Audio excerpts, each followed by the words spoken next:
તો મહીસાગરમાં ભારે વરસાદ બાદ કુદરતી સૌંદર્ય સોળે કળાએ ખીલી ઉઠ્યું છે। સાતકુંડા વોટરફોલમાં નવા નીર આવતા આહલાદક નજારો જે છે તે અહીં જોવા મળ્યો। સાતકુંડા વોટરફોલમાં પાણીનો ધસમસતો પ્રવાહ વહેવા લાગ્યો છે। ડુંગર પરથી નીચે આવતા પાણીના પ્રવાહનું રૌદ્ર સ્વરૂપ સામે આવ્યું છે।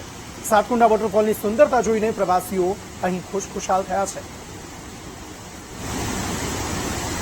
આ બાબતના કેટલાક વિડીયો પણ સામે આવ્યા, જે નજારો જોઈને જે કોઈ પણ આ વિડીયો જોઈ રહ્યું છે તે રોમાંચિત થઈ રહ્યું છે અને જે પ્રવાસીઓ સામી નજરે આ દ્રશ્યોને જોઈ રહ્યા છે તે પણ રોમાંચિત થતા જોવા મળી રહ્યા છે। ધોધમાર વરસાદથી અહીં વનરાજી ખીલી ઉઠી છે। સાતકુંડા વોટરફોલમાં નવા નીરની આવક થઈ છે અને તેનું રૌદ્ર સ્વરૂપ જોવા મળી રહ્યું છે।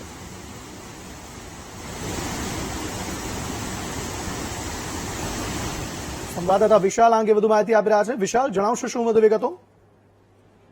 જી, ખાસ કરીને વાત કરીએ તો ચોમાસાની ઋતુમાં સાતકુંડા વોટરફોલ સોળે કળાએથી ખીલ્યો છે। અત્યારે જે વરસાદની મોસમ ચાલી રહી છે ત્યારે અત્યારે સાતકુંડા વોટરફોલ પરથી જે પડતા જે ધોધ છે તેમાં રૌદ્ર સ્વરૂપ જોવા મળ્યું છે। કહી શકાય કે ચોમાસાની ઋતુમાં આ જે આહલાદક નજારો જોવા મળતો હોય છે, ડુંગર પરથી નીચે આવતો આ ધસમસતો પ્રવાહનું આ રૌદ્ર સ્વરૂપ જોવા મળ્યું હતું। આ કહી શકાય કે પહાડોમાંથી વહેતા સાત કુંડમાંથી આ પાણી જયારે નીચે આવતું હોય છે ત્યારે ચોમાસાની અંદર જયારે ડુંગરોમાંથી જયારે ભેગું થઈને પાણી નીચે આવતું હોય ત્યારે ધસમસતો પ્રવાહ આ રૌદ્ર સ્વરૂપ જોવા મળ્યું છે। જી, આભાર સમગ્ર માહિતી આપવા માટે।